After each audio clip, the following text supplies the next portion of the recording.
Hello, my name is Dean Hoskins. I'm building a replica of the Nissan GTP ZX Turbo. It was raced in 1988, and I'm building it as a street car.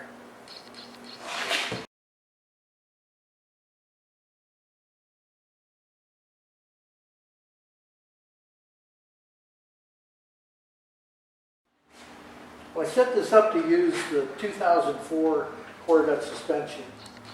I'm also using an LS1 engine with the C6 6-speed automatic.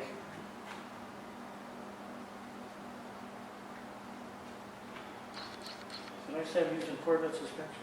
Yeah. So you're using a Corvette suspension Yes. and a Corvette engine? Yes. So this is going to be a Nissan, but it's going to be half Corvette. Correct. That's pretty awesome. How many of these cars are out there right now? I believe 5 5? Are they originals or are they replicas? originals. Originals. So this is the first replica to ever be built. I believe so. It's pretty awesome. What do you mean, we're going to be started in cars? Yeah, what got you started in cars? What made you take and say, I want to build that? Or we're going to be started in this car? This car. Okay. Both. Okay. Well, I grew up in the 60s when Ford and some of the other manufacturers were just getting into road racing.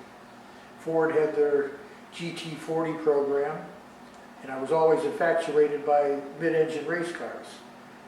So when the opportunity came along to buy the molds for this car, I jumped at it. Okay.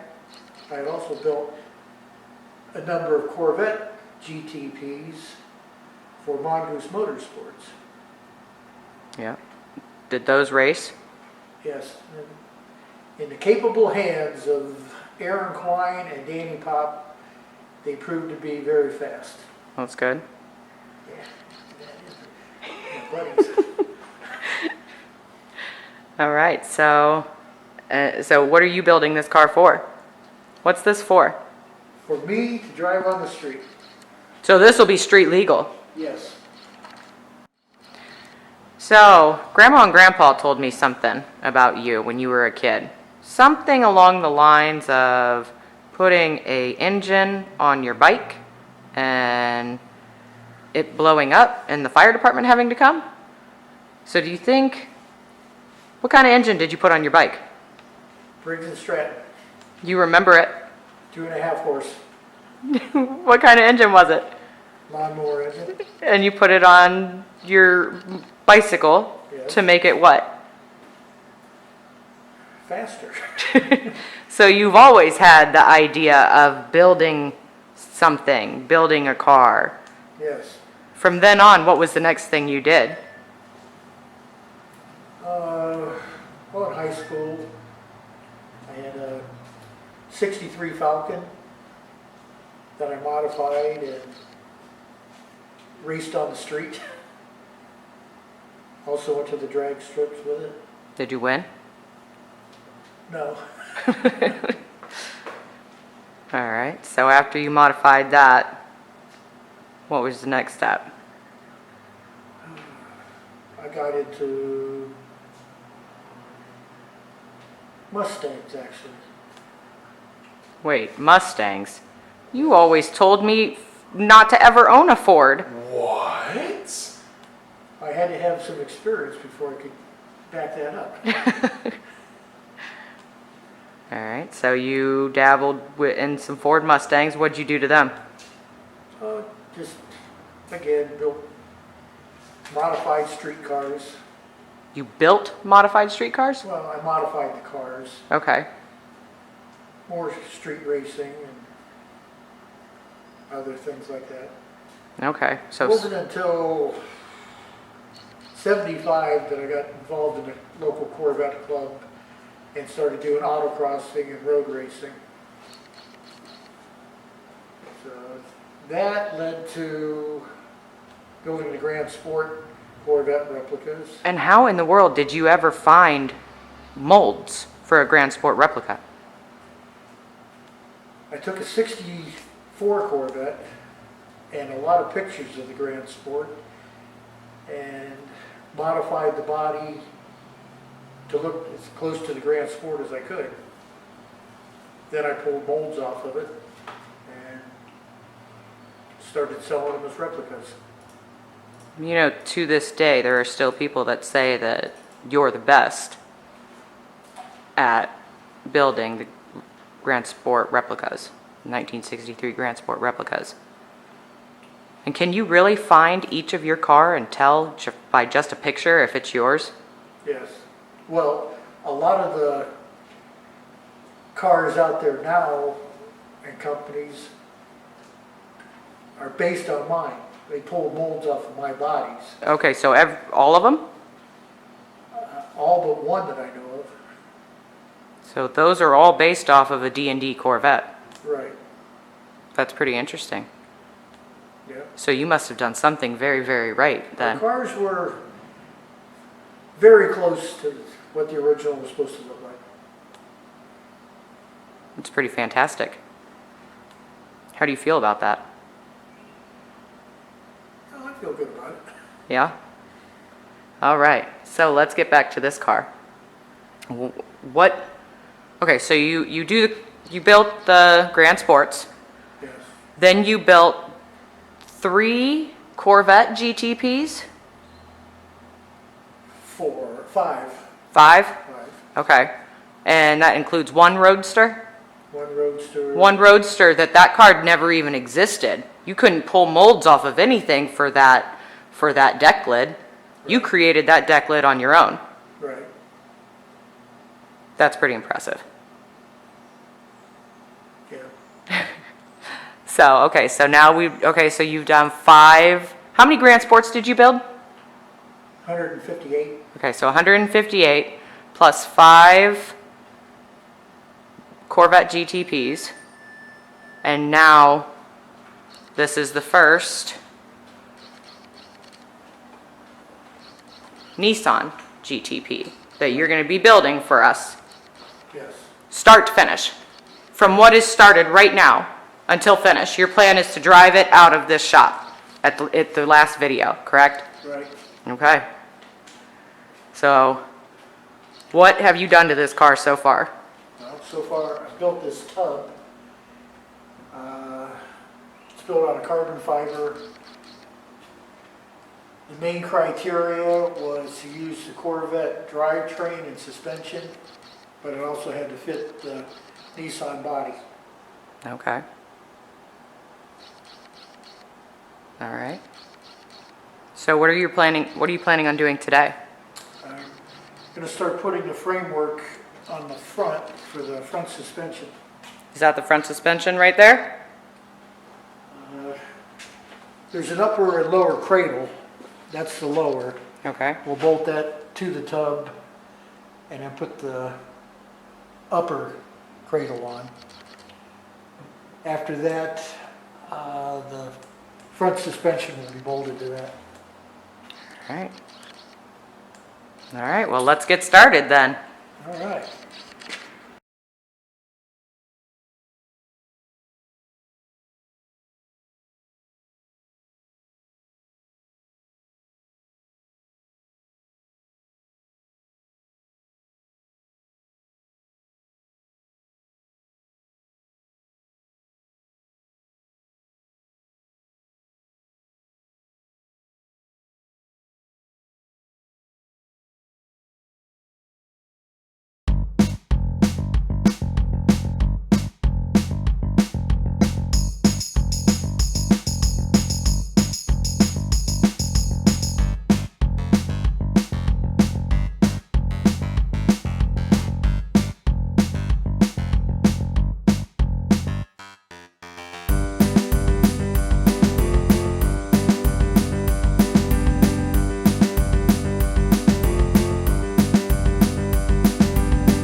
The two tanks feed gas to the swirl pot, which in turn then pumps the fuel to the fuel injectors.